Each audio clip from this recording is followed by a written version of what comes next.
Hello students. Good evening बेटा। Good evening. कैसे हैं आप लोग? तन्मय सिंह, प्रीति, गुड इवनिंग बेटा। Nikhil, good evening. Good afternoon. Okay, अभी टाइम नहीं हुआ, थोड़ा टाइम हो रहा है बस। नितेश, महक, लास्ट क्लास में जो पढ़ा था बेटा वो क्लियर है सब? हमने लास्ट क्लास में ऑप्टिकल इंस्ट्रूमेंट स्टार्ट किए थे, जिसमें हमने सिंपल माइक्रोस्कोप की बात की थी और फिर हमने बात की थी कंपाउंड माइक्रोस्कोप की। लेकिन उससे पहले समझा था कि ऑप्टिकल इंस्ट्रूमेंट का पर्पस क्या है। थोड़ा सा एक बार रिवाइज कर लेते हैं और फटाफट आगे चलेंगे बेटा। फिर आज ये चैप्टर खत्म हो जाएगा।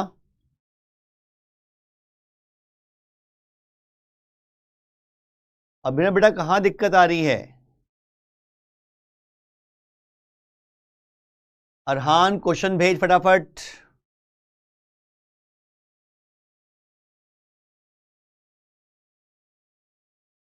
अरहान, अपना क्वेश्चन भेजो। हाँ, थोड़ा सा मुश्किल लेकिन वो याद करने वाली चीज है। अंशुमन ने बेटा पिछली क्लास में जो पढ़ा था ना, उसमें वो मेमोरी बेस्ड क्वेश्चंस आते हैं उस पे बेस। अरहान, अपना क्वेश्चन भेजो बेटा, चैट पे मुझे क्वेश्चन भेज दो।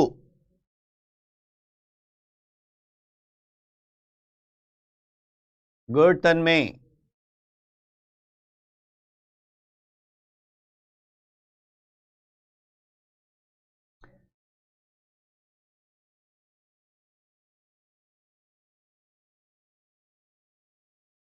लाइव चैट की प्रॉब्लम क्यों है? लाइव चैट तो आ रही है मेरे पास।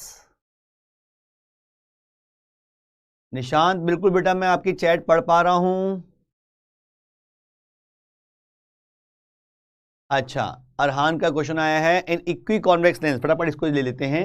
N equiconvex lens of refractive index 1.5 in contact with a liquid layer.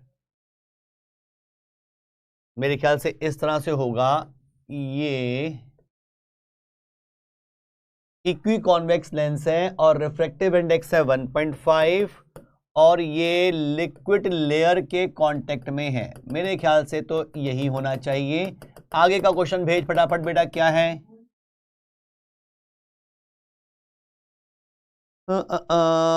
ये तो कंप्लीट नहीं है। On top of a plane mirror a small needle with its tip on the principal axis. Okay, समझ गया। ये तो NCERT का ही question है ये।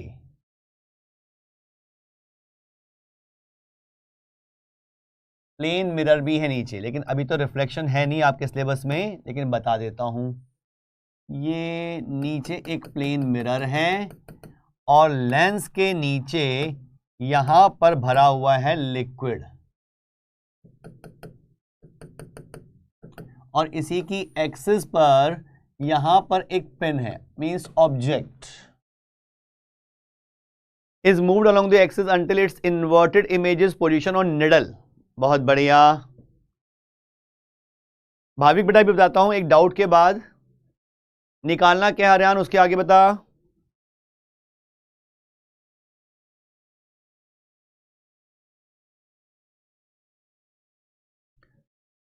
हिमांशु बेटा बिल्कुल पढ़ पा रहा हूं आपकी chat. Distance of the needle from the lens is 45 centimetre. Okay जी, 45 centimetre. The liquid is removed, new distance is 30 centimetre. New distance 30 centimetre, ठीक है। लिक्विड को रिमूव करने के बाद फिर कैलकुलेट क्या करना है उसके बाद?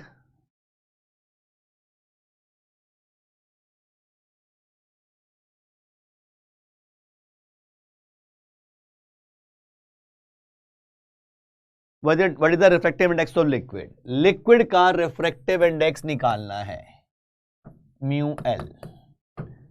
बेटा देख, ये एक ऐसे कॉन्सेप्ट पे बेस्ड है जो आपके सिलेबस से कट गया है। रिफ्लेक्शन तो अब है ही नहीं, लेकिन इसका एक कॉन्सेप्ट है, बढ़िया कॉन्सेप्ट है। अगर आप समझना चाहो तो मैं आपको बताता हूं बेटा।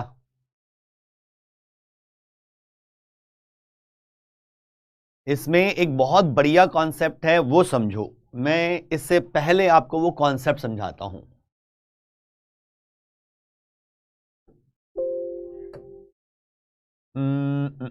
यहां पर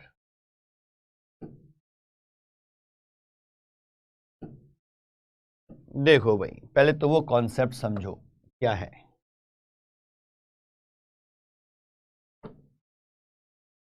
जैसे हमने कॉम्बिनेशन ऑफ लेंस पढ़ा था, तो एंगुलर मैग्नीफिकेशन एक बार फिर समझा। बिल्कुल वंश बेटा, बता दूंगा अभी। एक डाउट के बाद एक नया कॉन्सेप्ट बच्चे ने पूछा है, तो वो सॉल्व करके मैं वापस वो रिपीट करूंगा जो पिछली क्लास में बताया था। थोड़ा सा याद करने वाली चीजें हैं, एग्जाम में आएगी तो एज इट इज वहां पर रिप्रोड्यूस करनी चाहिए। पहले तो इस कॉन्सेप्ट को समझ लो। हमने पढ़ा था कॉम्बिनेशन ऑफ लेंसेज के बारे में, कि अगर लेंसेज कांटेक्ट में, थिन लेंसेज कांटेक्ट में हैं, तो सारे मिलकर एक सिंगल लेंस का काम करते हैं। हमने ऐसा कॉन्सेप्ट पढ़ा था भी एक लेंस है, दूसरा लेंस है, फिर तीसरा लेंस है, इस तरह से कुछ पढ़े हुए हैं। इनकी फोकल लेंथ है f1, f2, f3। तो इन सब को मैं रिप्लेस कर सकता हूं एक सिंगल लेंस से, जिसकी फोकल लेंथ निकालने का फॉर्मूला था 1/f1 plus 1/f2 plus 1/f3 and so on, जो जितने भी दे रखे हैं। क्योंकि होगा क्या कि यहां से रे आएगी, इनसे रिफ्रैक्ट होती हुई जाएगी, तो अल्टीमेटली इधर ही। तो ये पूरा कॉम्बिनेशन एक लेंस की तरह काम करेगा और उसकी फोकल लेंथ हम इससे निकाल सकते हैं। सानिध्य बेटा भी डिस्कस करता हूं आपका डाउट भी, पहले इसे समझ लो। अब अगर सिस्टम ऐसा हो कि भाई यहां पर एक लेंस, फिर एक लेंस और लगा दिया, फिर एक लेंस और लगा दिया, फिर एक लेंस और लगा दिया, ऐसे कांटेक्ट में लाए जा रहे हैं। लेकिन हमने क्या किया, बिल्कुल लास्ट वाली जो सरफेस है, या तो उस पे मिरर बना दिया या अपनी तरफ से एक मिरर लगा दिया, अपनी तरफ से एक मिरर लगा दिया। ठीक, तो होगा क्या कि अगर कोई भी रे यहां से आ रही है, इनसे पास होती हुई जाएगी, अल्टीमेटली फाइनल मिरर से रिफ्लेक्ट होके वापस आएगी। उधर तो नहीं जा सकती, इसके इधर तो नहीं आ सकती। मींस ये पूरा कॉम्बिनेशन एक मिरर का काम करेगा, ये पूरा कॉम्बिनेशन एक लेंस का काम कर रहा था, ये कॉम्बिनेशन एक मिरर का काम करेगा। अब वो मिरर क्या होगा, कैसा होगा, उसकी फोकल लेंथ क्या होगी, वो निकालने के लिए हमारे पास फॉर्मूला है 1/f is equals to -2 times 1/f lens 1, 1/f lens 2 and so on, जितने भी लेंसेज हैं सब, प्लस 1/f ऑफ मिरर। इस फॉर्मूले से हम इस कॉम्बिनेशन जो फाइनली एक मिरर का काम करता है, उसकी फोकल लेंथ निकाल सकते हैं, जो मैंने कैपिटल F मानी है। क्या ये बात क्लियर? ये किसका डाउट था, मैं नाम भूल गया।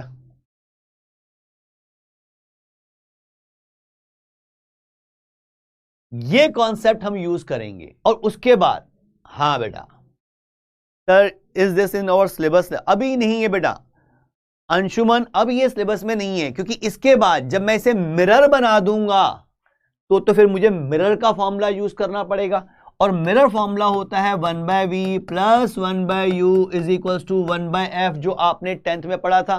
लेकिन अब तो रिफ्लेक्शन का पोर्शन ही नहीं है, ठीक है। ये फॉर्मूला यूज करके वो क्वेश्चन हो जाएगा। क्लियर? अब इस क्वेश्चन को अगर मैं देखूं तो पहले, सर अगर सेकंड केस में मिरर के पीछे एक और लेंस रख दें तो क्या रिफ्लेक्शन होगा? मिरर के पीछे तो कुछ भी रख दो, उस तक तो लाइट पहुंचेगी नहीं। भाई एक मिरर होता है, उसके पीछे तो पॉलिश होती है, लाइट आती है रिफ्लेक्ट होकर चली जाती है। इसके पीछे कुछ भी रख दो, वहां तो लाइट ही नहीं पहुंचेगी, उसका रखना तो बेकार हो गया। अरहान क्लियर बात बेटा ये? और अभिनव क्लियर है बेटा? ये पीछे रखने से कोई मतलब नहीं है, ठीक। अब अगर मैं इस सिचुएशन में देखूं तो यहां पे एक लेंस तो लगा हुआ है, ये ग्लास का, जिसका रिफ्रैक्टिव इंडेक्स 1.5 दे रखा है। नीचे वाटर जो है, देखा जाए तो वो वाटर का जो पार्ट है वो भी तो एक लेंस का काम कर रहा है, वाटर लेंस। देखिए यहां पे दो लेंस बन गए, एक लेंस तो बन गया ये ग्लास का, ये वाला पहला, और दूसरा इसके नीचे जो बन रहा है वो इस तरह से वाटर का लेंस बन रहा है, जिसकी ऊपर की सरफेस तो कर्व होगी इसकी वजह से, और नीचे की सरफेस फ्लैट, और उसके नीचे है एक मिरर। ये तीन चीजें कंबाइन कर रखी हैं, ये सेकंड और ये थर्ड, इनको मिलाकर ही तो ये बना। तो ये पूरा कॉम्बिनेशन देखें, लाइट आएगी तो अल्टीमेटली रिफ्लेक्ट होके वापस तो जानी है, यानी कि ये कॉम्बिनेशन एक मिरर का काम करेगा। अरहान क्लियर बेटा ये बात? अब इसकी फोकल लेंथ अगर मुझे निकालनी है तो मुझे सबकी अलग अलग फोकल लेंथ चाहिए। पहले तो देखो ये जो इक्वी कॉन्वेक्स लेंस दे रखा है इसकी फोकल लेंथ दे रखी थी क्या? नहीं। मैं मान लेता हूं कि इसकी फोकल लेंथ है f1, इसकी फोकल लेंथ है f2, और प्लेन मिरर, अरे प्लेन मिरर की फोकल लेंथ तो इन्फिनिटी होती है, प्लेन मिरर की फोकल लेंथ तो होती है इन्फिनिटी, ठीक। और क्या दे रखा है कि ये कॉम्बिनेशन अगर ऐसा पड़ा हुआ है तो यहां ऑब्जेक्ट रखते हैं 45 सेंटीमीटर पर, तो इमेज यही बनती है। इसका मतलब ये पूरा कॉम्बिनेशन कैसा बनेगा? एक कॉनकेव मिरर का काम करेगा, जिसमें ऑब्जेक्ट को हमने सेंटर ऑफ कर्वेचर पे रखा होगा, 2f के डिस्टेंस पे रखेंगे तभी इमेज वही बनती थी। ये पुराने फंडे कुछ ध्यान रखने पड़ेंगे। कॉनकेव मिरर में अगर ऑब्जेक्ट को हम सेंटर ऑफ कर्वेचर पे रखते हैं तो इमेज वही बनती है, यानी कि ये पॉइंट इस कॉम्बिनेशन के लिए सेंटर ऑफ कर्वेचर होगा, यानी कि इस कॉम्बिनेशन का रेडियस ऑफ कर्वेचर 45 सेंटीमीटर आना चाहिए। तो पहले देखें इसका इफेक्टिव फोकल लेंथ जो मिलेगी वो फॉर्मूला होगा -2 times 1/f1 plus 1/f2 plus 1/f of mirror infinity. और ये मुझे पता है फोकल लेंथ होनी चाहिए 45/2 की, तो मैंने इसको इक्वेट कर दिया -45/2 की, -45/2। अच्छा फोकल लेंथ तो उल्टी लिखते हैं ना, यहां पे 1/f लिखते हैं, तो इसको उल्टा लिखना पड़ेगा। नेगेटिव क्यों ली? क्योंकि कॉनकेव मिरर की फोकल लेंथ नेगेटिव में थी, -2/45। पहली इक्वेशन मिल रही है, ये पार्ट तो 0 हो गया, ठीक, ये पार्ट तो 0, और बाकी में देखें तो -2 कट गया, यानी कि 1/f1 प्लस 1/f2 की वैल्यू आ रही है 1/45, इक्वेशन नंबर 1।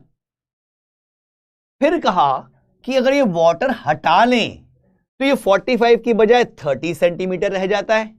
जब वाटर हट गया तो सिर्फ ये दो का कॉम्बिनेशन रह गया, अब ये लेंस और ये मिरर रह गया, तो इनकी इफेक्टिव फोकल लेंथ कितनी होगी?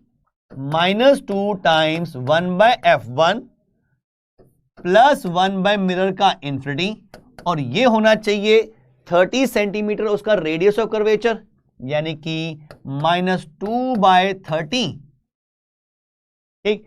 ये पार्ट तो फिर से 0, -2 फर्क कट गया, 1/f1 की वैल्यू 1/30, तो f1 की वैल्यू तो मिल गई हमें 30।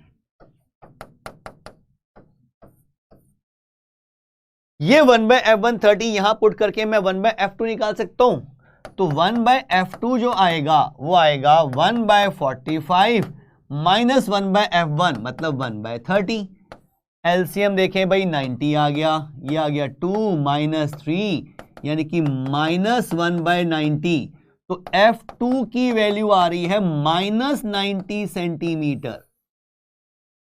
मेरा टारगेट अभी इसका रिफ्रैक्टिव इंडेक्स निकालने का है। अब देखो ये जो वाटर वाला लेंस है इसकी फोकल लेंथ तो मुझे मिल गई, इसका एक सरफेस तो फ्लैट है तो उसका रेडियस ऑफ कर्वेचर तो होगा इन्फिनिटी, दूसरे का आर मिल जाए तो मैं इसका म्यू निकाल सकता हूं लेंस मेकर फॉर्मूले से। अब ये आर कैसे निकालूं?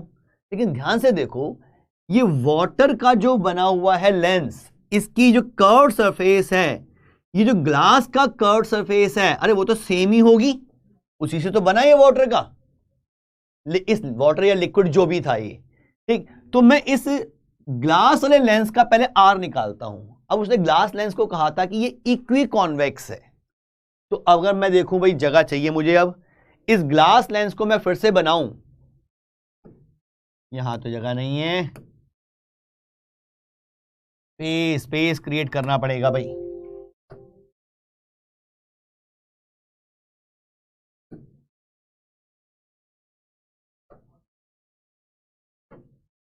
बढ़िया क्वेश्चन है, थोड़ा सा मुश्किल कॉम्प्लिकेटेड है।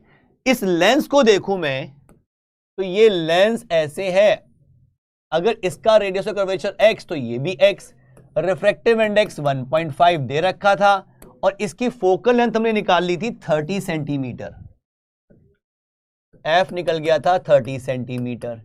इसमें मैं लेंस मेकर फॉर्मूला यूज करूं तो आएगा 1/f is equals to μ2 by μ1 minus 1 into 1/r1 minus 1/r2, तो यह आ जाएगा 1/30 इंटू 0.5 इंटू नहीं इक्वल टू 0.5 का मतलब 1/2 और ये हो जाएगा 2/x, तो 2 से 2 कट गया, x की वैल्यू आ गई 30 सेंटीमीटर, यानी कि इसका रेडियस ऑफ कर्वेचर जो है वो 30 सेंटीमीटर का मिल गया। अब वाटर लेंस पे आ जाते हैं।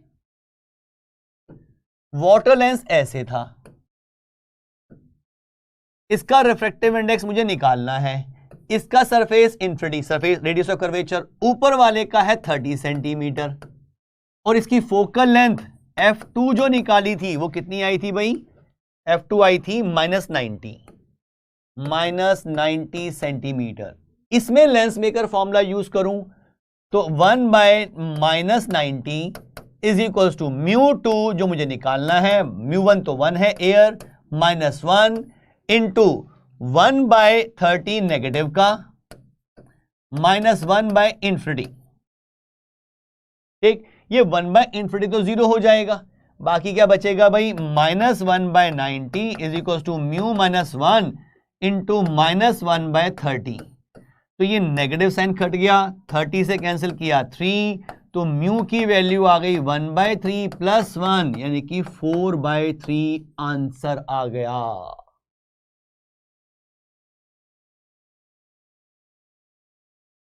क्या ये क्लियर? अरहान बढ़िया क्वेश्चन है। वंश पर बताता हूं, अभी थोड़ा वेट करो, एक क्वेश्चन शो स्टार्ट किया उसे खत्म करके चलेंगे। क्वेश्चन ये था जो बच्चे ने दिया था मुझे कि एक ग्लास का लेंस बना हुआ है जिसका रिफ्रैक्टिव इंडेक्स 1.5 है, इक्वी कॉन्वेक्स है। इक्वी कॉन्वेक्स का मतलब दोनों तरफ रेडियस ऑफ कर्वेचर सेम होगा। उसको वाटर किसी लिक्विड के ऊपर रखा हुआ और नीचे मिरर है। अब ऑब्जेक्ट को रखते हैं 45 सेंटीमीटर के डिस्टेंस पे, तो इमेज वही बनती है। वो कहते हैं अगर मैं ये लिक्विड हटा देता हूं तो 30 सेंटीमीटर पे रखने पे इमेज वही बनती है। तो बताना है कि इस लिक्विड का रिफ्रैक्टिव इंडेक्स कितना था। क्या ये क्लियर है अरहान? Fourth step. अब कौन सा फोर्थ स्टेप भाई? 1 2 3 4 इसकी बात कर रहे हो? यहां पे मैंने पहले लगाया 45 सेंटीमीटर वाला केस, ये फर्स्ट केस है, इससे मुझे ये पहली इक्वेशन मिल गई। फिर 30 सेंटीमीटर वाला केस लगाया, इससे मुझे 1/f1 मींस f1 ही मिल गया, और ये f1 की वैल्यू मैंने इस इक्वेशन नंबर 1 में पुट करके f2 निकाल लिया। नहीं बेटा, ये तो अब सिलेबस में नहीं है, आने के चांस नहीं है। 45/2 किसकी वैल्यू है मेरे बच्चे? कॉनकेव मिरर में अगर मैं कहता हूं कि एक कॉनकेव मिरर है जिसकी फोकल लेंथ सपोज 20 सेंटीमीटर की है, और मैं यहां पर ऑब्जेक्ट रखता हूं और इमेज भी यही बन जाती है, तो ये डिस्टेंस कितना होगा? 20 का डबल 40 सेंटीमीटर। और अगर मुझे 40 दे रखा है तो फोकल लेंथ में 20 कह सकता हूं। तो मुझे ये 45 दे रखा था जहां पे ऑब्जेक्ट और इमेज कॉन्साइड कर रही हैं, तो मैं कह सकता हूं कि ये डिस्टेंस अगर 45 सेंटीमीटर का है तो यहां जो कॉनकेव मिरर बनेगा उसकी फोकल लेंथ 45/2 होनी चाहिए।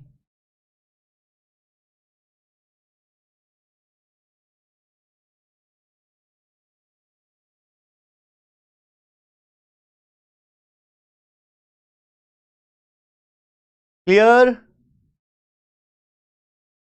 Of refractive index √7/2 is given by. अब भाई आदित्य ने कोई और डाउट भेजा था, मैंने पूरा क्वेश्चन पढ़ा नहीं, आधा नजर आ रहा है मुझे अब। लेकिन अब पहले हम अपना सिलेबस खत्म कर लें, फिर डाउट्स की बात करेंगे। एक डाउट मैंने सॉल्व कर दिया आपका, उम्मीद है ये समझ में आ रहा होगा आपको बेटा।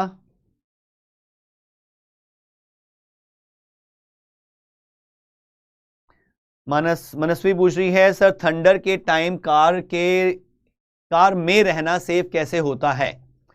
देखो, कार के अंदर बैठे हो तो जो कार की बाउंड्री, जो वॉल है, जो भी आउटर पार्ट है, वो सारा कंडक्टर है। तो जो भी थंडरबोल्ट से चार्ज आएगा वो कंडक्टर की आउटर सरफेस पे स्प्रेड हो जाएगा, अंदर तो नहीं जाएगा, जिसे हम कहते हैं इलेक्ट्रोस्टैटिक शील्डिंग। मींस आप अंदर बैठे हुए इलेक्ट्रिक फील्ड से बच जाओगे। ठीक है, चलो अब पहले पुराना फटाफट देख लो एक बार, जो हमने लास्ट क्लास में किया था। सिंपल माइक्रोस्कोप का जो केस हमने किया था, पहले उसे समझ लो, फॉर्मूले याद रखने हैं। सिंपल माइक्रोस्कोप में ये रहा, ये हमने किया था least distance of distinct vision की सेटिंग, उसमें हमें मैग्निफिकेशन मिली थी 1+d/f। फिर हमने नॉर्मल सेटिंग की बात की थी, तो मैग्निफिकेशन मिली थी d/f। ठीक, फिर हमने बात की थी कंपाउंड माइक्रोस्कोप की, जिसका मैंने रे डायग्राम आपको बना के भी दिखाया था, और इसमें यही चीज मैंने दोबारा हाथ से बना के दिखाई थी, और इसमें हमने मैग्निफिकेशन का फॉर्मूला ड्राइव किया था, एंगुलर मैग्निफिकेशन जिसे हम कहते हैं। ये फॉर्मूला हमने ड्राइव किया था, ये वाला।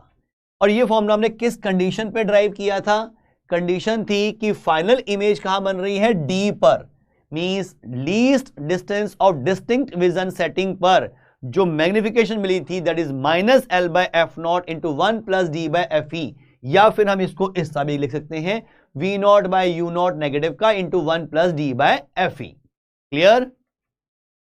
लेकिन इसी में सर कंपाउंड माइक्रोस्कोप रिपीट करवा दो। रिपीट में इसमें कुछ खास है नहीं बेटा, ये सब याद करने वाली चीजें हैं। देखो, यहां ऑब्जेक्ट है, यहां ऑब्जेक्ट, पहले लेंस ने उसकी इमेज यहां बना दी, ये इमेज दूसरे लेंस के लिए ऑब्जेक्ट का काम करेगी। इस ऑब्जेक्ट की इस लेंस की वजह से इमेज वर्चुअल यहां बनी। अब हमें निकालनी है मैग्निफिकेशन। तो एंगुलर मैग्निफिकेशन सिंपल बताया था कि फाइनल इमेज आई पे जो एंगल बना रही है बीटा, अपॉन में होता है अल्फा, और अल्फा होता है कि वो ऑब्जेक्ट जब डी डिस्टेंस पे रखा हुआ है तो कितना एंगल बनाएगा। ठीक, तो ये एंगल यहां पर था अल्फा का, यहां अल्फा मींस यहां नहीं, मतलब डी डिस्टेंस पे मैंने अलग से बना के दिखाया था। तो अगर डी डिस्टेंस पे ही मैं इस ऑब्जेक्ट के बराबर यहां हाइट ले लूं तो यहां पे एंगल अल्फा दिखा सकते हैं। और फिर मैंने कहा था कि एंगुलर मैग्निफिकेशन जो होती है वो β/अल्फा होती है, और बीटा और अल्फा बहुत छोटे हैं, बीटा और अल्फा बहुत छोटे हैं, तो मैं बीटा को 10 बीटा और अल्फा को 10 अल्फा लिख सकता हूं। तो मैंने m को लिख दिया 10 β/10 अल्फा। अब 10 बीटा और 10 अल्फा की वैल्यू डिस्टेंसेस की टर्म्स में पुट कर दी। बीटा देखो यहां एंगल है, तो मैं इस ट्रायंगल से अगर देखूं, ये वाला ट्रायंगल, इस ट्रायंगल में 10 बीटा की वैल्यू आएगी परपेंडिकुलर अपॉन बेस। परपेंडिकुलर है a'(b') और बेस है ये डिस्टेंस d, तो a'(b') अपॉन d, ये तो आ गया 10 बीटा। 10 अल्फा निकालना है तो वो आएगा ये डिस्टेंस, या सिंपल मैं कह दूं ab अपॉन d, तो ab अपॉन d आ गया 10 अल्फा की वैल्यू। यहां पे कैपिटल D कट जाएगा और ये मिल जाएगा, जिसको हमने थोड़ा सा मैनिपुलेट किया था कि ये वही टर्म है a'(b') ab हमने a'(b' से मल्टीप्लाई डिवाइड कर दिया बस। ये वाला पार्ट जो है अगर ध्यान से देखो तो ये आई पीस की मैग्निफिकेशन है, और ये वाला पोर्शन जो है ये ऑब्जेक्टिव की मैग्निफिकेशन है। तो मैंने लिख दिया magnification of eyepiece into magnification of objective. अब आई पीस की जो मैग्निफिकेशन है, अरे ये तो वही केस है जो सिंपल माइक्रोस्कोप का था, तो सिंपल माइक्रोस्कोप पे जो ड्राइव किया था वही रिजल्ट यूज कर लेते हैं। तो वो फॉर्मूला हमारे पास मैग्निफिकेशन का था 1 + d/fe, कब? Least distance of distinct vision में। और m0 की वैल्यू, अरे मैग्निफिकेशन निकालनी है, लेंस की मैग्निफिकेशन सिंपल कह सकते हैं, तो यहां आ जाएगा ये डिस्टेंस v का और यहां डिस्टेंस u का, तो -v0/u0 आ जाएगा वो। और m की वैल्यू, m0 और me की वैल्यू यहां पुट करो तो ये फॉर्मूला मिल जाएगा। ठीक है, लेकिन ध्यान रखना ये फॉर्मूला कब है? जब फाइनल इमेज हम d डिस्टेंस पे बना रहे हैं। और इसी में हमने मैनिपुलेट किया कि जो u0 है, ये जो u0 हम लेके चल रहे हैं, ये अप्रोक्सीमेटली f0 के बराबर होता है। मींस ऑब्जेक्टिव के लिए जो ऑब्जेक्ट डिस्टेंस है वो नियरली फोकल लेंथ के बराबर होता है, क्योंकि हमें ज्यादा से ज्यादा मैग्निफिकेशन चाहिए होती है इसलिए। तो u0 को हम f0 लिख देते हैं, और v0 जो है, ये जो डिस्टेंस इसकी इमेज बनती है वो इस लेंस के काफी क्लोज बनती है, तो इसी को जनरली हम ट्यूब की लेंथ के अप्रोक्सीमेट ले लेते हैं। तो v0 को हम लिख देते हैं l। तो v0 की जगह पे l पुट करो और u0 की जगह पे f0 पुट करो, तो ये फॉर्मूला मिल जाएगा। लेकिन फिर रिपीट कर रहा हूं, ये फॉर्मूला सिर्फ तब वैलिड है जब आपकी सेटिंग कैसी है? Least distance of distinct vision की।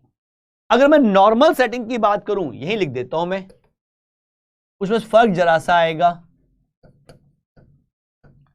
नॉर्मल सेटिंग, नॉर्मल सेटिंग का मतलब क्या है कि इमेज इन 3D पे बनानी है।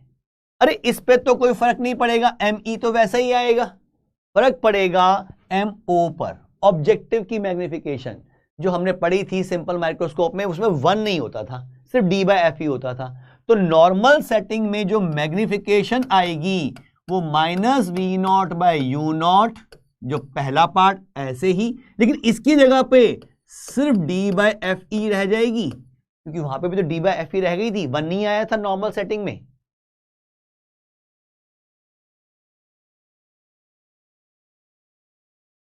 अभिनव बेटा, अल्फा एंगल जो मैंने बताया था वो क्या बताया था कि अगर ऑब्जेक्ट को हम नेकेड आई से देख रहे हैं तो हमारी आई पे कितना एंगल बना रहा है, और वो ऑब्जेक्ट कहां रखा हुआ है? d डिस्टेंस पर। तो यहां तो ऑब्जेक्ट दूर था, तो मैंने क्या किया, उसी हाइट का एक यहां पे ऑब्जेक्ट शो कर दिया जो d डिस्टेंस पे ही रखा है। तो इसकी वजह से जो एंगल बनेगा उसी को तो मैं अल्फा कहूंगा। क्या क्लियर अभिनव? अल्फा एंगल हम डिफाइन करते हैं माइक्रोस्कोप के केस में कि अगर ऑब्जेक्ट को मैं नेकेड आई से देख रहा हूं और क्लोजेस्ट यानी कि d डिस्टेंस पे देख रहा हूं, तो उसका मेरी आई पे कितना एंगल बन रहा है, वही अल्फा डिफाइन किया था। ठीक है, Hrithik Saha why are you पूछ रहा है, why are you so serious? तो बेटा पढ़ने आया और मैं पढ़ाने आया हूं, कोई जोक या मजाक या डांस तो नहीं चलेगा, तो पढ़ाई तो सीरियसली होनी चाहिए। क्यों ऋतिक? अगर पढ़ाई भी सीरियसली नहीं करोगे तो फिर क्या चलेगा, कैसे होगा काम?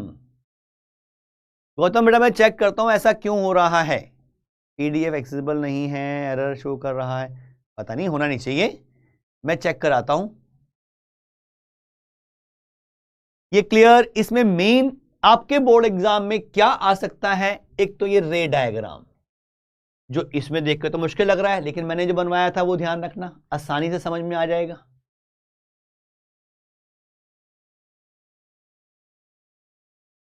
Sir, if scattering of blue is most, we see blue sky, but at sunset also blue scatters most, but see red. Red हमें सन नजर आता है, स्काई नहीं। हाँ सिंह, यही यही काम करने तो बैठा हूं मैं, बिल्कुल। मिनाल बेटा ये अब सिलेबस में नहीं है, आई डिफेक्ट्स वगैरह खत्म हो गए हैं, डिस्टिंक्ट विजन वाला बताना। निशान में बेटा डिस्टिंक्ट विजन वाला कौन सा बताऊं, ये तो डिस्टिंक्ट विजन वाला है। अच्छा, least distance of distinct vision की सेटिंग यही वाली है, नॉर्मल सेटिंग का तो मैंने बनाया ही नहीं है, बस उसमें फॉर्मूला ध्यान रखना है बस। चलो आगे पढ़ें।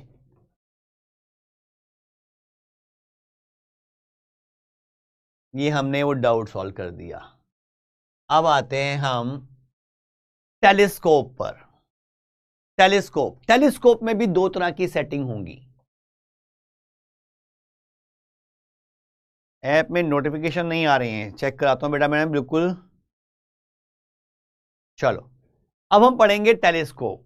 टेलीस्कोप में भी दो तरह की सेटिंग होती हैं, वही नॉर्मल सेटिंग मतलब इन 3D पे इमेज बनानी है, और least distance of distinct wheezing setting means जब फाइनल इमेज डी डिस्टेंस पे बनाएंगे। बिल्कुल गौतम बेटा, नॉर्मल सेटिंग में हमेशा इमेज इन 3D बनेगी। उसे ऐसा क्यों कहते हैं? क्योंकि जब ऑब्जेक्ट इन 3D पे होता है मींस रेज लगभग पैरेलल हमारी आईज में आती हैं, तो हमारी आईज नॉर्मल रहती हैं, रिलैक्स रहती हैं। जितना पास के ऑब्जेक्ट को देखना होता है हमारी आईज पे उतना स्ट्रेन पड़ता है, तो दूर वाले ऑब्जेक्ट के लिए नॉर्मल। ठीक है, तो इमेज अगर इन 3D पे बना रहे हैं मींस नॉर्मल सेटिंग। ठीक, जरा देखें इसमें इमेज कैसे बनती है। अच्छा, किसी ने मेरे से लास्ट टाइम ये पूछा भी था भाई ये साइज का फर्क क्यों आ रहा है और वहां पे क्यों है, जरा उसी को पहले समझ लो। यहां हमने बात की थी इस मैग्निफिकेशन के फॉर्मूले की, जरा ध्यान से देखो। यहां पर एफ ई एक्चुअल फॉर्मूला तो हमारा पास ये है, एफ ई जितना छोटा होगा यू नॉट, अगर मुझे यहां इमेज बनानी है ऑब्जेक्टिव, लेकिन मैं इस फॉर्मूले से तो एक्सप्लेन नहीं कर पाऊंगा, फिर वो चीज तो उसके लिए मुझे कुछ और जाना पड़ेगा।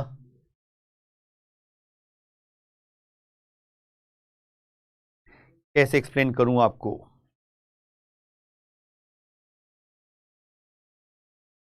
क्योंकि दोनों ही डिनोमिनेटर में है, कंपैरिजन करना पड़ेगा, तो मैं ऐसे तो नहीं बता पाऊंगा। चलो आगे देखते हैं, फॉर्मूला बना के फिर बताऊंगा उसके बारे में। पहले तो इसको देख लेते हैं हम। इसमें देखो बेटा, इसमें भी दो लेंस यूज हो रहे हैं, एक ऑब्जेक्टिव एक आईपीस, लेकिन यहां पे उल्टा कर दिया गया है। ऑब्जेक्टिव बड़ा है और आईपीस छोटा है। फर्क यह है कि माइक्रोस्कोप में हम चीजों जो बहुत पास हैं उनको देख रहे थे, टेलीस्कोप से हम उन ऑब्जेक्ट्स को देख रहे हैं जो बहुत दूर हैं। ठीक है,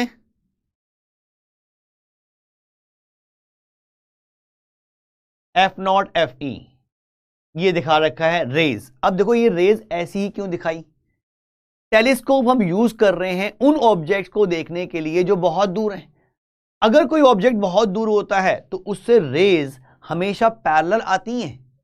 जैसे सन की बात कर लूं, एक्चुअल में अगर मैं किसी पॉइंट से रेज भेजता हूं तो वो रेज तो ऐसे डाइवर्जिंग जाएंगी, तो रेज अगर सन से निकल रही हैं तो भी तो ऐसे ही जाएंगी। लेकिन जब हम अर्थ पे उसे रिसीव करते हैं तो क्या हमें वो ऐसी डाइवर्जिंग आती हैं? वो तो पैरेलल आ रही होती हैं। ऐसा क्यों लगता है कि पैरेलल है?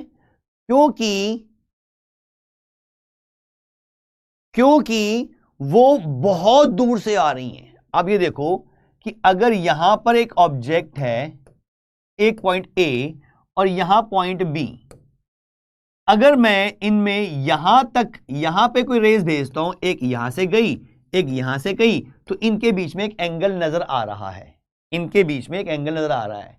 लेकिन अगर मैं बहुत दूर यहां पे भेजूं तो ए से रे जाएगी ऐसे, बी से रे जाएगी ऐसे, ये एंगल पहले से बहुत छोटा हो गया।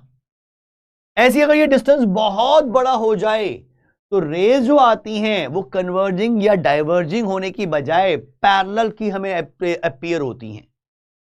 ठीक, यही रीजन है जब हम टेलीस्कोप में डायग्राम बनाते हैं तो जो ऑब्जेक्टिव लेंस पे रेज आ रही हैं उनको पैरेलल ही दिखाते हैं, क्योंकि वो बहुत दूर ऑब्जेक्ट से आ रही हैं। और वो रेज अगर पैरेलल आ रही हैं तो ये कैसा लेंस है? Converging lens. अगर कन्वर्जिंग लेंस में कुछ रेज पैरेलल आती हैं तो वो कहां पे फोकस होती हैं? उसके फोकस पे। कहां मीट करती हैं? उसके फोकस पे। लेकिन अगर ये प्रिंसिपल एक्सिस के पैरेलल आती तो फोकस पे ही इमेज बना देती। लेकिन ये इंक्लाइंड आ रही हैं तो ये फोकल प्लेन पर कहीं पे इमेज बनाएंगी, फोकस पे ना बनाकर फोकल प्लेन पर इमेज बनाएंगी। यानी कि पहले जो रेज आ रही हैं उस ऑब्जेक्टिव लेंस ने उससे इमेज बनाई, पोजीशन तो फोकस की है लेकिन उसकी हाइट इतनी नजर आ रही है क्योंकि वो कंसंट्रेट कर पा रही है फोकल प्लेन के इस पॉइंट पर। ठीक, अब यहां देखो, साथ साथ हम मैग्निफिकेशन की बात भी कर लेते हैं। भाई इसमें भी मैग्निफिकेशन डिफाइन करनी है, एंगुलर मैग्निफिकेशन वही बीटा बाय अल्फा, लेकिन यहां पे अल्फा कैसे कहेंगे? अल्फा हम कहेंगे कि यहां तो मैं ऑब्जेक्ट को नहीं ला सकता पास में, और इतना बड़ा ऑब्जेक्ट इतनी दूर पड़ा हुआ है, तो हम देखते हैं कि उससे जो रेज आ रही हैं वो कितना एंगल यहां बना रही हैं, उसको हम अल्फा डिफाइन करते हैं, जो हम आगे करेंगे। ठीक है,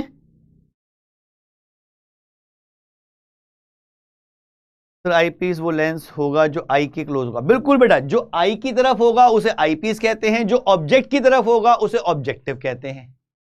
ऑब्जेक्टिव लेंस आईपीस। ठीक है, अब ये पहली रे बन गई। अब ये इमेज जो बनी वो इसके लिए ऑब्जेक्ट का काम करेगी, और मुझे चाहिए नॉर्मल सेटिंग। तो नॉर्मल सेटिंग में मुझे इमेज कहां बनानी है? इंफिनिटी पर। यानी कि ये जो इमेज बनी वो इस लेंस की के फोकस पे होनी चाहिए, तभी ये इसकी इमेज इंफिनिटी पे बना देगा। तो इसके बाद मैंने इसका फोकस भी यहीं सेट कर दिया, तो उसके बाद क्या हुआ? इमेज बन गई इंफिनिटी पर। This is normal setting. क्या ये क्लियर हुआ? ये नॉर्मल सेटिंग का रे डायग्राम है जो आपको याद रखना है, आपके एग्जाम में आ सकता है। 3-4 फिगर्स हैं जो बनाने के लिए स्कूल एग्जाम में, बोर्ड एग्जाम में आ सकती हैं। माइक्रोस्कोप के 2 केस, कंपाउंड माइक्रोस्कोप के 2 केस, नॉर्मल सेटिंग वाला और लीस्ट डिस्टेंस और डिस्टिंक्ट विजन वाला। ऐसी टेलीस्कोप के 2 केस, ये नॉर्मल सेटिंग का और एक आएगा least distance of distinct vision setting का। इनके रे डायग्राम आ सकते हैं और इनकी मैग्निफिकेशन के डेरिवेशन आने के चांस तो कम हैं, लेकिन उस मैग्निफिकेशन के फॉर्मूले पे बेस्ड न्यूमेरिकल आ सकते हैं कि डाटा दे रखा होगा, पुट करो और मैग्निफिकेशन निकालो। लेकिन पुट करके मैग्निफिकेशन निकालें उसके लिए मैग्निफिकेशन का फॉर्मूला तो याद होना चाहिए। तो फॉर्मूले याद करने ज्यादा इंपॉर्टेंट है, डेरिवेशन आने के चांस कम है। चांस कम है, ऐसा नहीं कि नहीं बिल्कुल ही नहीं आएगा, 0% चांस नहीं है, आ सकता है, इसलिए पढ़ाया गया है, याद कर लो, चांस कम है आने के। ठीक है, ये रे डायग्राम क्लियर सबको?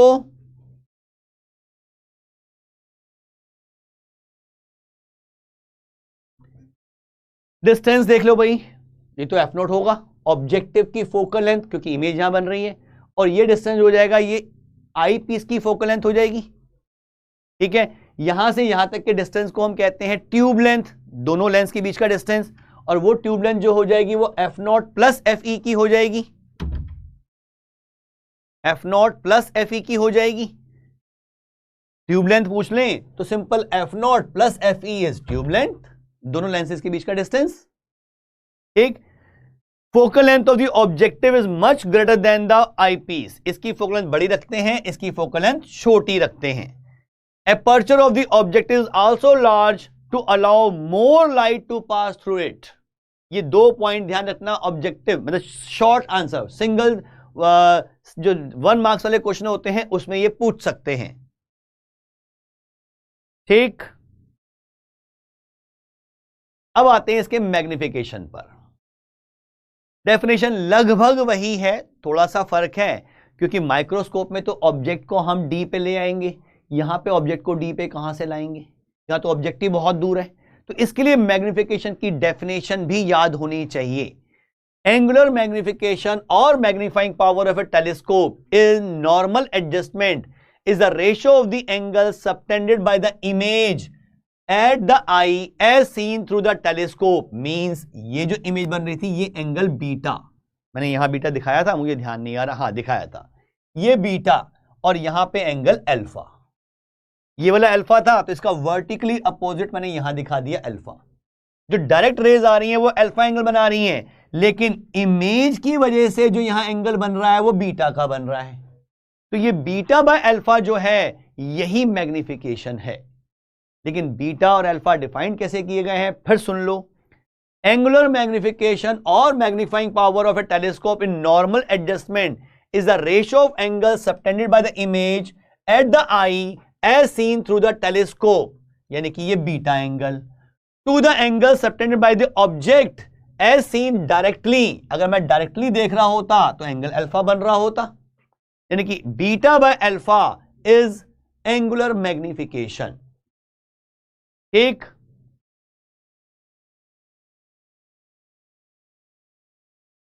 बिल्कुल अभिनव बेटा, हम उसको इंफिनिटी ही कहते हैं, जो बहुत एक्चुअली में इंफिनिटी का मतलब तो नॉट डिफाइंड टर्म होता है, हम अप्रॉक्स कहते हैं, that is approaching to infinity.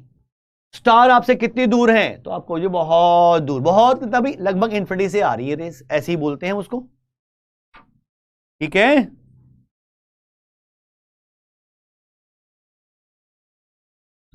चलो प्रोसेस लगभग वही है, कोई ज्यादा फर्क नहीं है। जो हमने माइक्रोस्कोप में मैग्निफिकेशन का फॉर्मूला ड्राइव किया था उसी प्रोसेस से इसका भी आ जाएगा, क्योंकि स्टार्ट तो वैसे ही हो रहा है बीटा बाय अल्फा, और बीटा बाय अल्फा को हम 10 बीटा बाय 10 अल्फा लिख देंगे। अरहान बेटा वो भी बना के दिखा देता हूं। कंपाउंड माइक्रोस्कोप का मैंने नॉर्मल सेटिंग का डायग्राम नहीं बनाया था, अभी बना दूंगा, डोंट वरी, अभी बना दूंगा बेटा।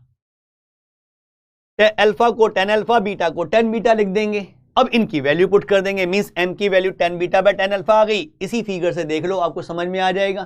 10 बीटा कितना होगा, परपेंडिकुलर अपॉन बेस। परपेंडिकुलर मतलब FEI और बेस FEPE, बस वही लिखते जाना है, FEI अपॉन PE FE। ये तो हो गया 10 बीटा अपॉन 10 अल्फा, वो इस ट्राइंगल से निकल जाएगा। Perpendicular upon base, perpendicular upon base, बस इसको सिंप्लीफाई करो, आंसर मिल जाता है। FE बाय L, FEI तो कट जाएगा भाई, इसके डिवाइड में है ये ऐसे डिवाइड में है, दिस अपॉन दिस, तो दोनों के न्यूमरेटर तो कट जाएंगे, बचेंगे इनकी रेशो और इनकी वैल्यू पुट कर दी। FEPE, FEPE ये आई पीस की फोकल लेंथ, और POFE ये ऑब्जेक्टिव की फोकल लेंथ पुट कर दिया, सिंप्लीफाई किया, हमें वो फॉर्मूला मिल गया मैग्निफिकेशन का, माइनस F0 बाय FE, और F0 प्लस FE को हम कहते हैं L मतलब length of tube, tube length या लेंथ ऑफ ट्यूब या लेंथ ऑफ टेलीस्कोप, कुछ भी कह दो। क्या ये क्लियर है, कहां गया, क्या ये क्लियर है? इसका डेरिवेशन छोटा,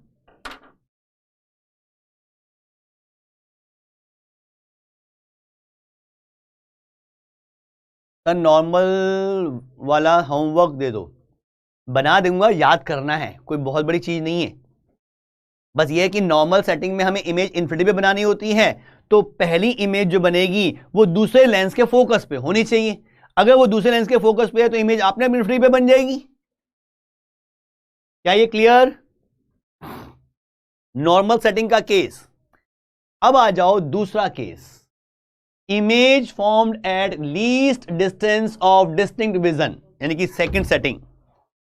दूसरी सेटिंग के अकॉर्डिंग स्टार्ट तो वैसे ही करेंगे, बस इनके बीच के डिस्टेंस को मैनिपुलेट करेंगे कि इमेज अब इन्फिनिटी पे ना बनाकर हमें बनानी है डी डिस्टेंस पर। तो पहले तो रे वैसे ही आएंगी भाई, पैरेलल आई, इमेज बना दी फोकस पर। किसके फोकस पर? अरे ऑब्जेक्टिव के फोकस पर। लेकिन अब हमने क्या किया, इस लेंस को थोड़ा सा इधर कर दिया। इधर करने से फायदा क्या हुआ कि इसका फोकस इधर आ गया। अब इमेज इन्फिनिटी पे नहीं बनेगी, अब तो वर्चुअल इमेज बनेगी, और वर्चुअल इमेज मुझे कहां बनानी है? डी डिस्टेंस पर।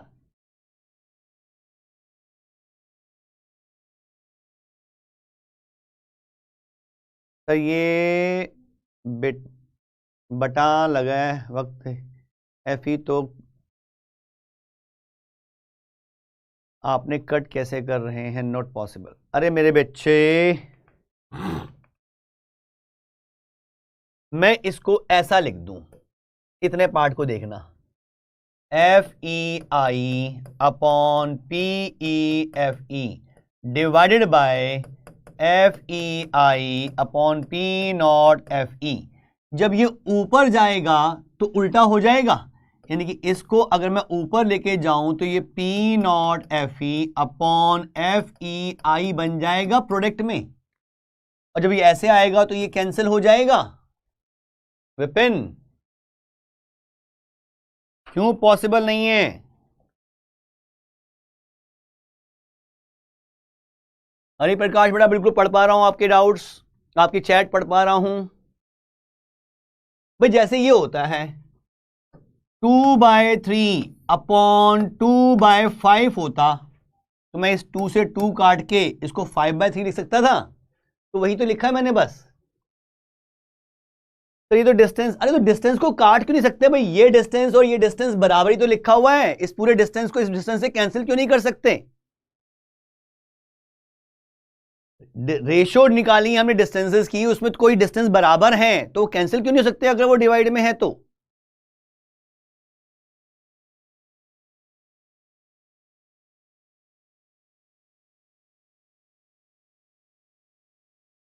ठीक विपिन,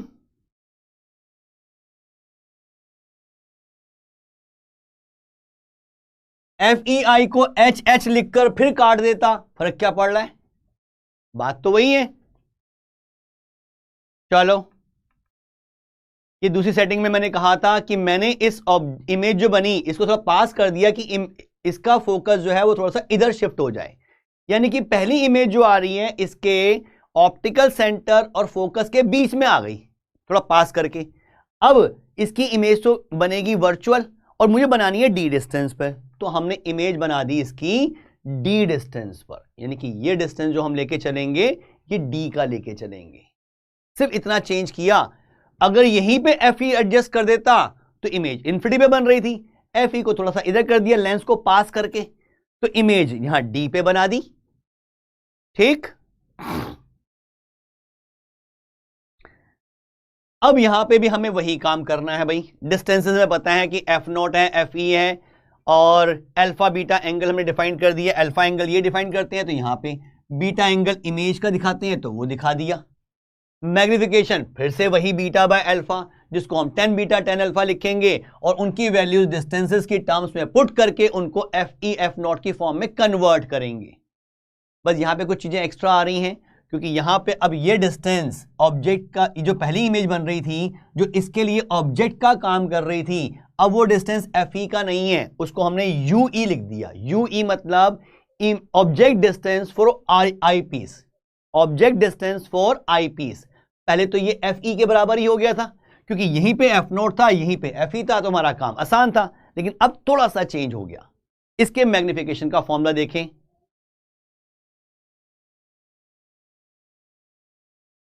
अच्छा बेटा सिंह, चलो ये वही डायग्राम मैंने यहां कॉपी किया है, जरा इसको देखो।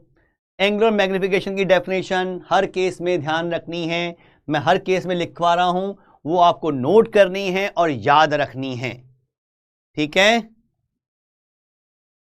चलो, एंगुलर मैग्निफिकेशन और magnifying power of a telescope in this case is defined as the ratio of the angle beta subtended at the eye by the final image formed at the least distance of distinct vision to the angle alpha subtended at the eye by the object lying at infinity when seen directly। क्योंकि object तो infinity पे लेंगे, telescope use कर रहे हैं, और मुझे beta by alpha निकालना है, मींस m का फॉर्मूला फिर से वही बीटा बाय अल्फा, फिर वही अजम्पशन कि अल्फा बीटा छोटे हैं इसलिए 10 बीटा बाय 10 अल्फा, और फिर से वही 10 बीटा और 10 अल्फा की वैल्यू पुट की, और उनकी वैल्यूज मतलब यहां पे फिर से वही F0 I कट जाएगा और ये मिल जाएगा P0 F0 upon PE FE, जिसकी वैल्यू पुट कर दी m is equal to F0 by minus UE। अब फर्क क्या पड़ा, यहां पे पहले आया था FE, अब FE तो लिख नहीं सकता, तो अब यहां लिखूंगा UE। भाई ये डिस्टेंस जो है F0 से PE का डिस्टेंस पहले तो FE के बराबर था, लेकिन अब तो UE के बराबर है, तो इसलिए वो चेंज आ गया इसमें। ठीक, अब ये कैसे निकालूं भाई, UE तो वहां पता नहीं चलेगा कैसे लेना है, तो UE को हमें कन्वर्ट करना पड़ेगा। इससे पहले वाली सेटिंग का फॉर्मूला यहीं खत्म हो गया था, यहीं पे खत्म हो गया था, क्योंकि यहां पे FE मिल गया था। अब इस केस में FE नहीं मिल पा रहा,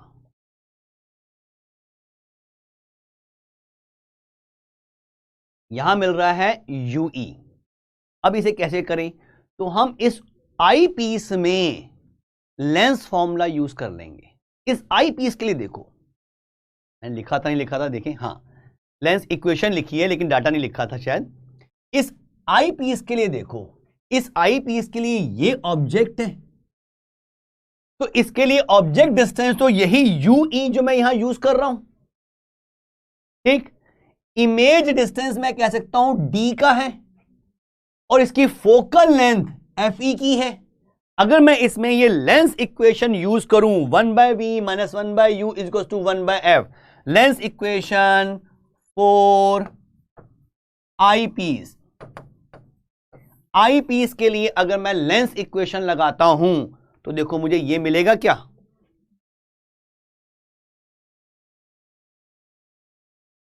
v की जगह पर -d, object distance, focal length, यानी कि 1/ue की वैल्यू आ जाएगी 1/fe + 1/d। और इस पूरी इक्वेशन जो हमें चाहिए क्या, हमें चाहिए f0/ue की वैल्यू। मैग्निफिकेशन तो मिल गई है f0/ue, मुझे इसी को ठीक ठाक करना है भाई। ue तो मैं नहीं निकाल सकता, टेलीस्कोप में अंदर झांक के थोड़ा देखूंगा कि कहां इमेज बन रही है। तो हमें f0 fe की टर्म्स में, d की टर्म्स में चाहिए मैग्निफिकेशन, तो इसलिए मैंने आई पीस पे लगा दिया लेंस फॉर्मूला। मुझे ये इक्वेशन मिली, चाहिए मुझे ये, यह f0 और है ऊपर, तो मैंने क्या किया, पूरी इक्वेशन को f0 से मल्टीप्लाई कर दिया। अगर मैं यहीं पे मल्टीप्लाई कर दूं f0 से, multiplying by f0 on both sides and rearranging we get this. ये कैसे मिला, जगह देख लूं कहीं है तो, हाँ। इसके बाद अगर मैं कहूं कि इसको f0 से मल्टीप्लाई करता हूं तो मिलेगा f0/ue = f0/fe + f0/d।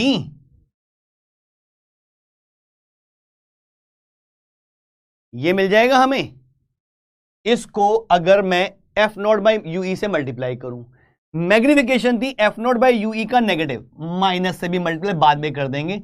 हमने क्या किया, इसमें से f0/fe कॉमन ले लिया, f0/fe कॉमन लिया, तो ये तो पूरा कॉमन चला गया, तो यहां तो आ गया 1 प्लस, यहां से f0 तो कॉमन ले लिया, अरे fe तो था ही नहीं, लेकिन कॉमन ले लिया तो fe से मल्टीप्लाई कर दूं, ये वैल्यू आ गई f0/ue की, लेकिन मैग्निफिकेशन क्या है, -f0/ue। तो मैंने मैग्निफिकेशन में f0/ue की ये नई वैल्यू पुट कर दी, ये आ गया मैग्निफिकेशन का फॉर्मूला। डेरिवेशन, मैग्निफिकेशन के डेरिवेशन बोर्ड एग्जाम में आने के चांस बहुत कम हैं, लगभग ना के बराबर, लेकिन आ जाए तो चांस कम है। जिसका चांस कम है इसका मतलब ये वो आएगा ही नहीं, हो सकता है आ जाए, परसेंटेज कम है। डेफिनेशन आ सकती है बेटा, बिल्कुल डेफिनेशन आ सकती है। पहले फॉर्मूले और दूसरे फॉर्मूले में थोड़ा सा फर्क पड़ गया, पहला फॉर्मूला तो लगभग यहीं खत्म हो गया था क्योंकि fe मिला, हमारा काम खत्म। दूसरे में यहां पे fe की जगह पे ue मिल गया, तो मुझे थोड़ा सा मैनिपुलेट करना पड़ गया लेंस फॉर्मूले की हेल्प से। क्या ये क्लियर, क्या ये समझ में आ रहा है? थोड़ा सा बोरिंग सा पार्ट है, लेकिन याद तो करना है, एग्जाम में आ सकते हैं। मैं आपको जो रे डायग्राम रह गया है वो भी बता देता हूं कैसे बनाना है।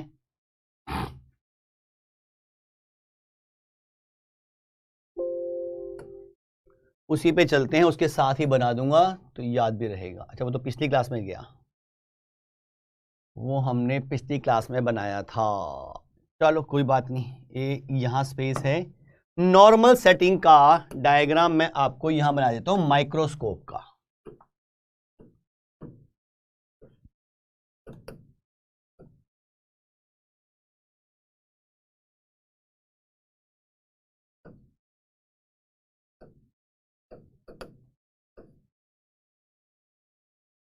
उसमें हम लेते हैं ये लेंस, पहले यहां रखते हैं ऑब्जेक्ट और उससे रेज आती हैं और फिर यहां कहीं इमेज बनाएंगी, यहां इमेज बनी, और अब हमें चाहिए नॉर्मल सेटिंग, यानी कि फाइनल इमेज बनानी है इंफिनिटी पर।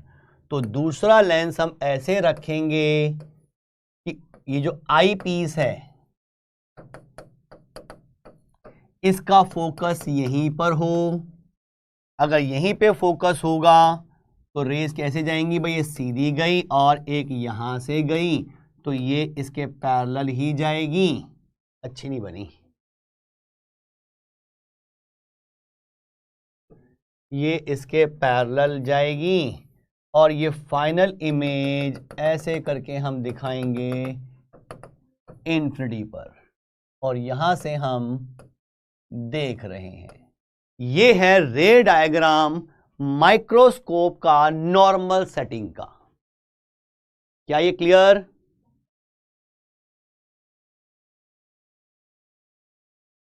सर कॉमन निकालें तो 1/d(f0) होगा। अच्छा अभी बताता हूं उसके बारे में भी बेटा।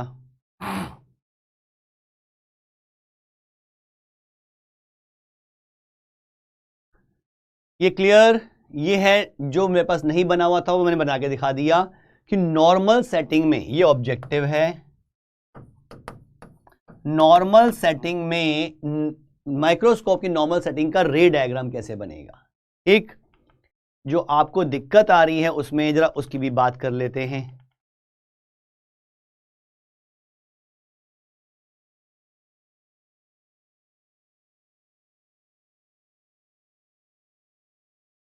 ये कॉमन लेने वाली बात जो है, जरा इसको देखो, इसी पार्ट को UEFED, UEFED और हमने इसको F0 से मल्टीप्लाई किया था। आपको कॉमन लेने में दिक्कत आ रही है, मैंने कहा कि इसमें से F0/FE कॉमन लो, तो मैंने कहा बन जाएगा ये 1 + FE/D। ये समझ नहीं आ रहा कि क्यों हो गया, कोई बच्चों को तो ये क्लियर नहीं हो रहा। ये समझ बेटा अभिनव, इसको मल्टीप्लाई करके देख, ब्रैकेट ओपन कर, क्या ये वापस ये मिलेगा?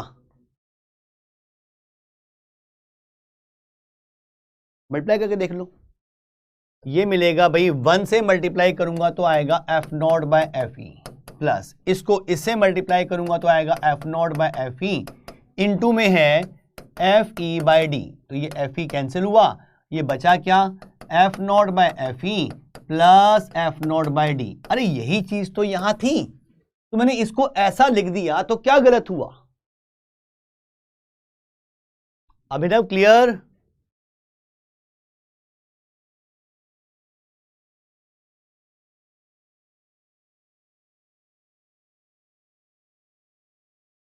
ठीक,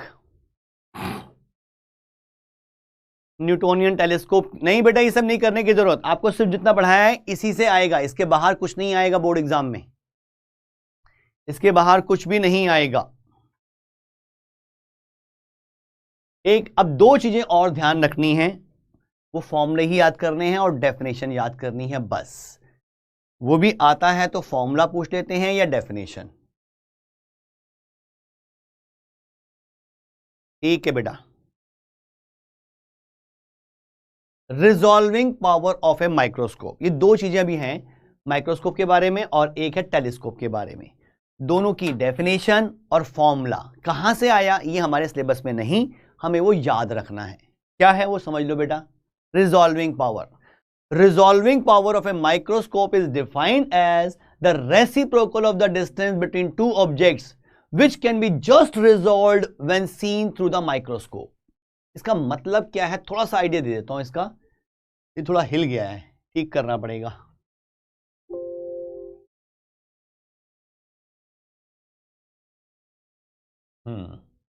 नेक्स्ट में भी देख लूं, उसमें भी ना हिल गया हो कहीं, ये तो ठीक आ रहा है। ये 2 कैसे आ गए?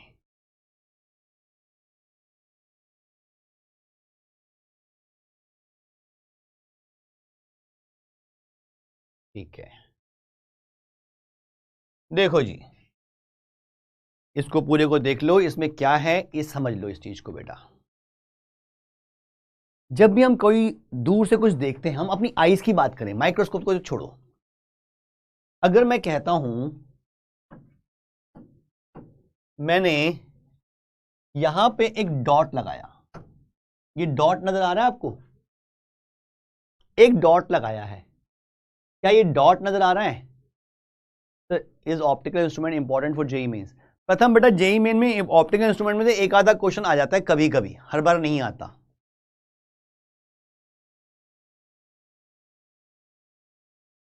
सुशांत कुछ नहीं कह सकते, लेकिन हमेशा हमें तैयार तो रहना पड़ेगा, कभी भी वो ले लें, हम हमेशा तैयार रहेंगे। ये डॉट सबको नजर आ रहा होगा, एक डॉट। मैं अगर दूसरा डॉट लगाता हूं ऐसे, क्या आप देख पा रहे हो कि ये दो डॉट्स हैं, ये एक है? ये एक ही लग रहा होगा अभी, क्योंकि बहुत क्लोज है, लेकिन है तो दो डॉट्स। अब हमारी अपनी आईज की एक रिजॉल्विंग पावर है, एक उनकी कैपेसिटी है कि हमें दो पॉइंट्स अलग से दो नजर आए, उनके लिए उनके बीच में एक पर्टिकुलर डिस्टेंस होना चाहिए। वो डिस्टेंस होगा तो हमें अलग नजर आएंगे, लेकिन पॉइंट्स के साथ पॉइंट बहुत क्लोज लगा दिया तो हमें अलग नजर भी ना आए। तो ये हमारी आईज की पावर, की कैपेबिलिटी है। ऐसे ही माइक्रोस्कोप के लिए भी ऐसे दो पॉइंट्स जिनको हम दो कह सर पा रहे हैं, हम दो देख पा रहे हैं, उनके बीच का डिस्टेंस अगर डेल्टा डी का है, जिनको हम देख पा रहे हैं मिनिमम डिस्टेंस डेल्टा डी का है, तो उसके रेसिप्रोकल को हम कहते हैं रिजॉल्विंग पावर। रेसिप्रोकल क्यों लिया? क्योंकि जितना कम डिस्टेंस पे हम देख पा रहे हैं मींस उतना अच्छी उसकी रिजॉल्विंग पावर है, तो जितना कम ये होगा उतनी ज्यादा रिजॉल्विंग पावर होगी। क्या ये लॉजिक समझ में आ रहा है? ज्यादा टेंशन लेने की जरूरत नहीं, हमें सिर्फ डेफिनेशन और फॉर्मूला ध्यान रखना है, हमें सिर्फ डेफिनेशन और फॉर्मूला ध्यान रखना है। ठीक, तो अगर हम दो डॉट, अगर कोई माइक्रोस्कोप की बात कर रहे हैं, वो दो डॉट्स को अलग कर पा रहा है कि हाँ ये दो डॉट्स हैं, और उनके बीच का मिनिमम डिस्टेंस अगर डेल्टा डी का है, तो इस इंस्ट्रूमेंट, इस माइक्रोस्कोप की रिजॉल्विंग पावर को हम 1/डेल्टा डी कहते हैं, और इसका फॉर्मूला होता है 2 mu sine theta by lambda. अब ये म्यू थीटा लैम्डा क्या है? थीटा तो इसी फिगर में नजर आ रहा होगा। क्यों डॉट से अगर मैं इन ऑब्जेक्टिव को कनेक्ट करता हूं तो जो सेमी वर्टिकल एंगल मिल रहा है वो थीटा का है, आधा एंगल जो मिल रहा है वो थीटा का है। ठीक, बाकी डेफिनेशन नीचे लिखी हुई है। लैम्डा क्या भाई? वेवलेंथ जो यूज कर रहे हैं। म्यू क्या? Refractive index.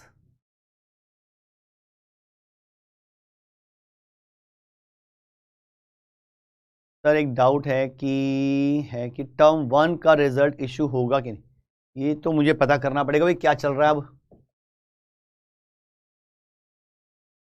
सर टेलीस्कोप की मैग्निफिकेशन का फॉर्मूला रिपीट कर दो। अभी करता हूं बेटा, जरा इसे देख लो पहले, जो दो पॉइंट रह गए उसे खत्म कर लो, इसे नोट कर लेना, एज इट इज लिखने के लिए आ सकता है और कोई जरूरत नहीं पड़ेगी, न्यूमेरिकल आने के चांस नहीं है।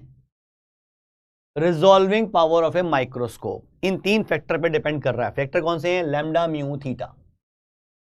होता क्या है? 1/डेल्टा डी। ये डेल्टा डी क्या है? वो मिनिमम डिस्टेंस दो डॉट्स के बीच में जिनको हम डिस्टिंग्विश कर पा रहे हैं, देख पा रहे हैं अलग अलग। ठीक, ऐसा ही एक फॉर्मूला और है resolving power of a telescope. वो हमने बात की थी माइक्रोस्कोप की, ये बात कर रहे हैं टेलीस्कोप की। ये क्या कहता है? Resolving power of a telescope is defined as a reciprocal of the smallest angular separation, means ये d theta, between two distinct objects whose images are seen separately. दो बहुत दूर ऑब्जेक्ट है, उनको दो हम देख पा रहे हैं, तो उनके बीच में एंगल कितना बन रहा है, एंगुलर सेपरेशन, उसके अकॉर्डिंग उसकी रिजॉल्विंग पावर डिफाइन की गई है। That is the reciprocal of this d theta, यानी कि रिजॉल्विंग पावर टेलीस्कोप की जो है वो 1/d थीटा की है। क्लियर? d थीटा जितना छोटा होगा उस इंस्ट्रूमेंट की, उस टेलीस्कोप की रिजॉल्विंग पावर उतनी अच्छी है, और इतने नजदीक को भी देख पा रहा है, अलग अलग कर पा रहा है, इसका मतलब उसकी रिजॉल्विंग पावर बेटर है। तो d थीटा छोटा होने का मतलब उसकी रिजॉल्विंग पावर अच्छी होना। ठीक, जिसका फॉर्मूला है A/1.22 लैम्डा, और ये किन पे डिपेंड कर रहा है? लैम्डा पर और A पर। लैम्डा वही वेवलेंथ, और A क्या है? ऑब्जेक्टिव का डायमीटर, ऑब्जेक्टिव का डायमीटर।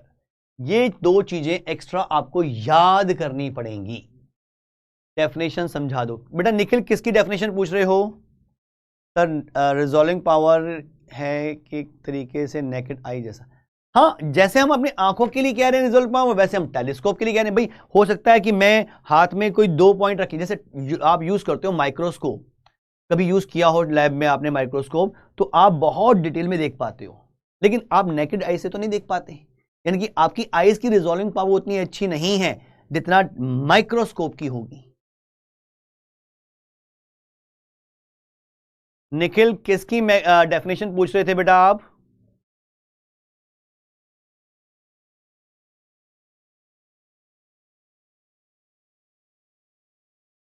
ये दो चीज ध्यान रखनी है। गौतम ने पूछा था मैग्निफिकेशन टेलीस्कोप का, देख ले बेटा फिर से।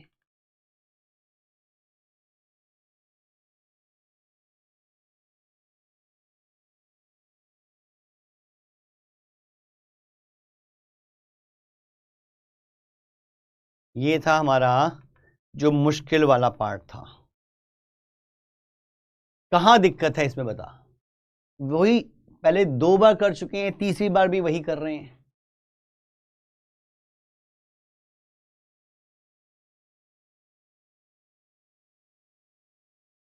रिजॉल्विंग पावर माइक्रोस्कोप की निखिल अभी बताता हूं बेटा। हिमांशु बेटा बड़ा ये रिपीट करना पड़ेगा बिल्कुल, क्योंकि इसमें थोड़ा सा रटने वाला पोर्शन ज्यादा है। कुछ चीजें ऐसी हैं जो याद रखनी पड़ेंगी। अभी बताता हूं बेटा। इसमें स्टार्ट देख कैसे किया, हमने डिफाइन ही ऐसे किया था।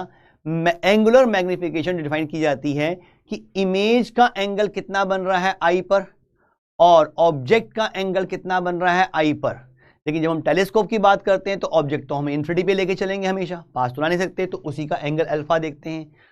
और इमेज का कौन सा एंगल, अगर मैं least distance of distinct with in setting की बात कर रहा हूं तो डी डिस्टेंस पर, और अगर नॉर्मल की सेटिंग की बात कर रहा हूं तो वो इन्फिनिटी पर, यानी कि एंगल बीटा यहां दिखाएंगे, एंगल अल्फा ये जिसका वर्टिकली अपोजिट यहां बन रहा है। हमें बीटा बाय अल्फा जो है दैट इज अ मैग्निफिकेशन। ठीक है? हाँ बेटा सुशांत क्या करेंगे, टॉपिक ही ऐसा है, सिलेबस में है इसलिए पढ़ना है, ज्यादा आता नहीं इसमें, और ठीक है याद करने वाली चीज है। फिर हमने बीटा और अल्फा को 10 अल्फा 10 बीटा की फॉर्म में लिख दिया, उनकी वैल्यू पुट की डिस्टेंसेस की टर्म्स में, उनको एफ नॉट एफ ई की फॉर्म में कन्वर्ट किया और हमें फॉर्मूला मिल गया। देख स्टेप्स रटने हैं ये सारे, मैं वही चीज फिर रिपीट कर दूंगा, कोई फर्क नहीं पड़ रहा उसमें। डेफिनेशन की जो बात कर रहे थे वो समझ लो बेटा। Resolving power of a microscope, आपने माइक्रोस्कोप की पूछा था टेलीस्कोप की, microscope. Resolving power of a microscope, देख ये फिगर दे रखी है एक, ये 2 पॉइंट्स हैं, हमने 2 डॉट लगाए अलग अलग, मैंने एक यहां लगाया एक यहां लगाया, देख लिया भाई। थोड़ा पास लगाया अभी भी देख लिया, और पास किया अभी भी नजर आ रहे हैं, और पास किया अभी भी नजर आ रहे हैं। अब नेक्स्ट थोड़ा सा कम किया, नजर नहीं आ रहे अलग, यानी कि जहां तक नजर आ रहे थे वहां का डिस्टेंस, 2 पॉइंट के बीच का डिस्टेंस डेल्टा डी मान लिया। तो वो अगर डेल्टा डी है तो इसका रेसिप्रोकल जो है that is defined as resolving power.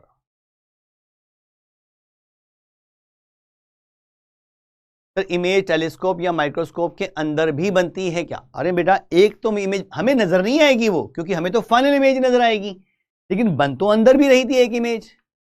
अगर आप रे डायग्राम ही देख लो, पहले यहां से इमेज यहां बनी, फिर इसकी इमेज यहां बनी, फाइनली हम यहां से देख रहे हैं तो नजर तो हमें यही वाली आएगी, वो थोड़ा नजर आएगी। हमें तो रेज इमेज वो नजर आती है जो रेज हमारे पास पहुंच रही हैं, हमारे पास तो ये रे पहुंचेंगी तो इसकी वजह से इमेज तो यही नजर आएगी। लेकिन स्टेप बाय स्टेप देखें तो पहली इमेज यहां बनाई और इसकी बाद यहां बनाई, लेकिन फाइनल इमेज यही होगी जो हमें नजर आएगी। ठीक, तो ये पोर्शन लास्ट वाला पोर्शन जो रे ऑप्टिक्स का है थोड़ा याद करने वाला है। मैं बार बार कह रहा हूं लेक्चर रिपीट कर लेना, इन फॉर्मूलेस को याद कर लेना, क्योंकि इनकी जरूरत पड़ेगी, क्वेश्चंस आ सकते हैं, चाहे कम आए लेकिन आते हैं तो क्यों छोड़ें। बिल्कुल नेक्स्ट क्लास से हम स्टार्ट करेंगे वेव ऑप्टिक्स। ये तो था ray optics and optical instruments, अब स्टार्ट करेंगे वेव ऑप्टिक्स। इंटरेस्टिंग है लेकिन थोड़ा सा होमवर्क करके आना है नेक्स्ट क्लास के लिए। वेव ऑप्टिक स्टार्ट करने से पहले 11th में आपने वेव्स चैप्टर पढ़ा था, ऑसिलेशन और वेव्स। ऑसिलेशन और वेव्स ये चैप्टर पढ़ा था आपने 11th में। ऑसिलेशन जिसमें एसएचएम वगैरह पढ़ा था। लास्ट चैप्टर था वेव्स। उस वेव्स चैप्टर को रिवाइज करके आना, वो वेव्स चैप्टर को रिवाइज करके आना। कुछ ना कुछ उसकी प्रॉपर्टीज हम यहां यूज करेंगे।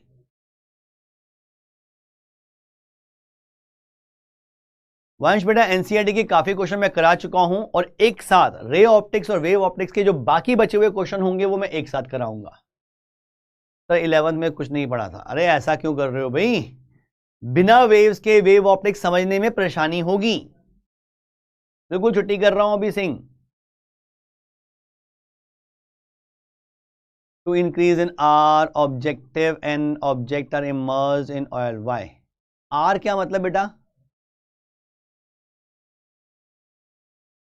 रिजॉल्विंग पावर की बात कर रहे हो? देखना इससे पहले वाले में refractive index of the medium between the object and the objective, ये म्यू ऊपर आता है। अगर मैं इस पूरे को ऑयल में डाल दूं तो बीच का मीडियम का रिफ्रैक्टिव इंडेक्स मींस म्यू बढ़ जाएगा, और अगर म्यू बढ़ा तो रिजॉल्विंग पावर बढ़ जाएगी। क्लियर अभय आदित्य?